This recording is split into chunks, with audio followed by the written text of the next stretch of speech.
Sahau kuhusu historia ya mwaka 2013, timu ya kizazi kipya Mbeya City wakipanda daraja wakitamba mpaka nafasi ya 3 kunako ligi kuu kandanda Tanzania bara, kipindi hicho kiitwa Vodacom Premier League. Lakini leo hii tunazungumza Mbeya City ambayo imepanda daraja msimu huu.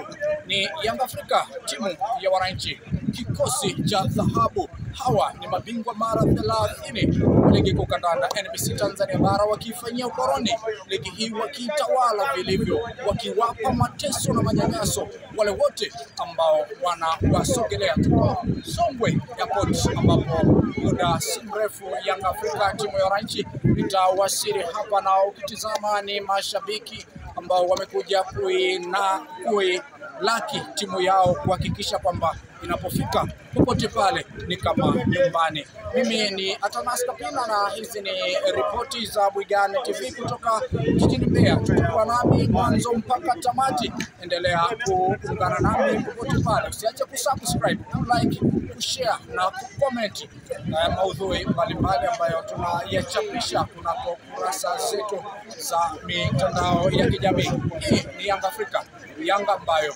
inafanya vizuri katika ukanda huu wa Afrika Mashariki na Kati. Ni Yanga ambayo ni wana finali wa kombe la shirikisho msimu miwili nyuma. Ni Yanga ambayo imechukua ubingwa mara 4 mtawalia katika ligi kuu kandanda NBC Tanzania bara, huku wengine wakifuata kwa nyuma. Lakini hatuwezi tukaacha kuizungumza Mbeya City ambayo imemaliza nafasi ya 3 msimu wa mwaka 2013 wa ligi kuu Tanzania bara, ikiwa chini ya kocha Juma Mwambusi, kikosi cha dhahabu Kibu Dennis. Tunazungumza Bwigane Yeya, Pononga Baba Baroko, Kibu Dennis, lakini huwezi ukaacha wachezaji kama Deus Kaseke. Hii ni Mbeya City ambayo ilikuwa ikiandika historia katika nyasi za dimba la Sokoine. Kweli umefika mwanzo mpaka tamati. Mimi ni Atanas Kapina.